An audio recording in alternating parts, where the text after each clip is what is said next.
Perkenalkan, nama saya Charlie Natalia Chandra dengan NIM 2110312320061. Di semester 5 nanti saya akan mengambil konsentrasi manajemen pemasaran. Produk yang saya buat yaitu makanan cepat saji atau bisa dikenal dengan Chinese food. Adapun hal-hal yang harus dilakukan sebelum memulai usaha restoran cepat saji ini. Nah, yang pertama saya akan menentukan visi dan misi. Visi dari restoran Chinese food ini menjadi restoran yang terbaik dan terpercaya dalam menyajikan hidangan di Banjarmasin dengan memberikan pelayanan yang berkualitas dan harga yang terjangkau. Adapun misi dari restoran Chinese food yaitu mencakup beberapa hal. Yang pertama, menyediakan hidangan Chinese food yang autentik dengan bahan-bahan yang segar dan berkualitas. Yang kedua, menjaga kebersihan dan kualitas. Yang ketiga, ada memberikan pelayanan yang ramah dan memuaskan pelanggan. Yang keempat, menawarkan harga yang terjangkau dan bersaing di pasaran. Yang kelima, mengembangkan menu dengan variasi hidangan yang beragam dan juga menarik.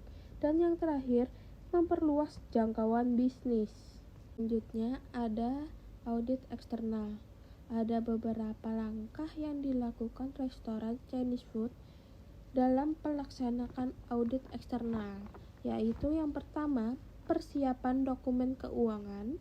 Yang kedua, peninjauan sistem pengendalian eksternal. Yang ketiga, pemeriksaan transaksi dan rekonsiliasi.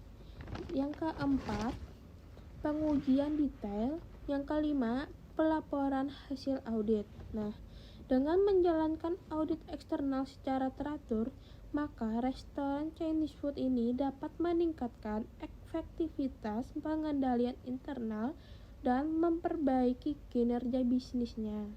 Yang ketiga ada audit internal. Audit internal adalah proses penilaian independen dari sistem pengendalian internal, proses bisnis, dan operasi restoran Chinese food.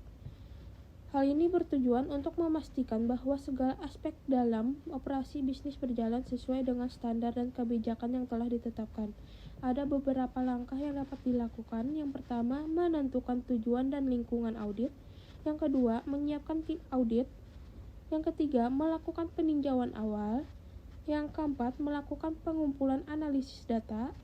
Yang kelima, melakukan pengujian. Dan yang terakhir, menyusun laporan hasil audit. Nah, dengan menjalankan audit internal secara teratur, restoran Chinese food dapat memperbaiki sistem pengendalian internal dan proses bisnisnya. Yang keempat, ada penetapan tujuan jangka panjang. Nah, tujuan jangka panjang restoran Chinese food bervariasi tergantung dari visi yang misi yang telah dibuat di awal. Nah, yang pertama ada meningkatkan kualitas produk dan layanan. Dapat dilakukan dengan mengembangkan menu yang bervariasi, meningkatkan kualitas bahan baku, dan memberikan pelayanan yang ramah dan profesional. Yang kedua, meningkatkan pangsa pasar. Yang ketiga, meningkatkan keuntungan.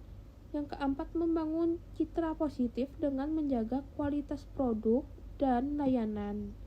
Yang kelima, ada meningkatkan efisiensi operasi dengan memperbaiki pengendalian sistem internal.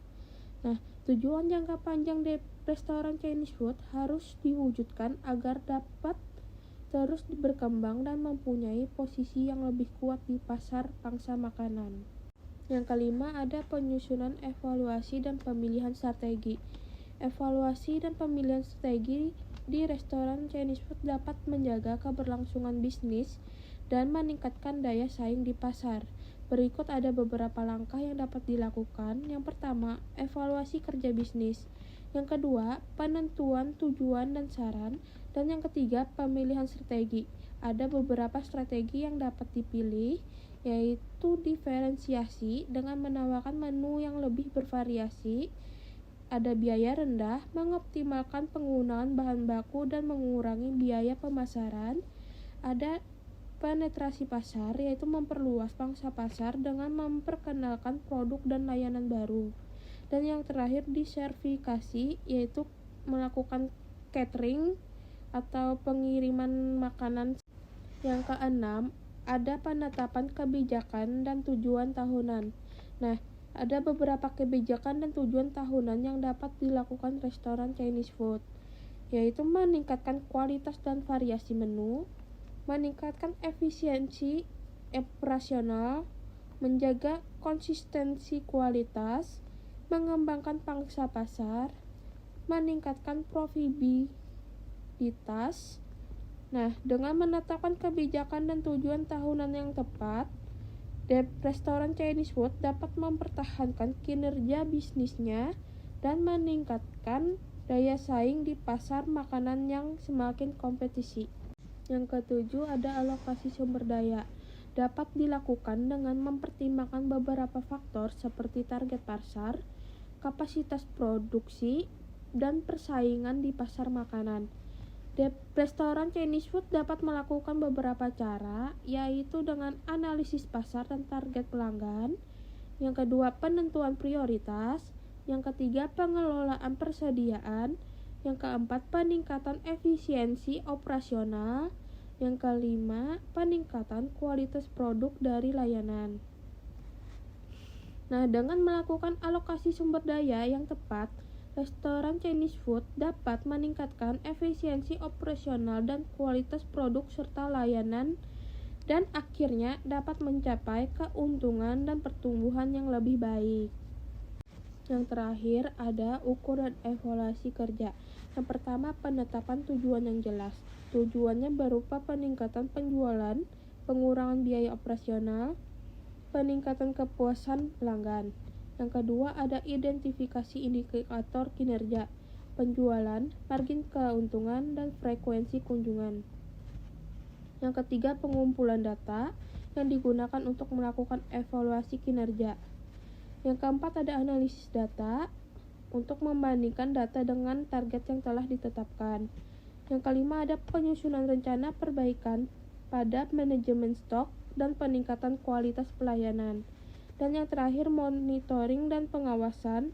Hal ini penting untuk memilih dan memastikan bahwa rencana tersebut berhasil meningkatkan kinerja bisnis. Dengan melakukan ukur dan evaluasi kinerja secara berkala dapat membuat restoran menjadi lebih baik.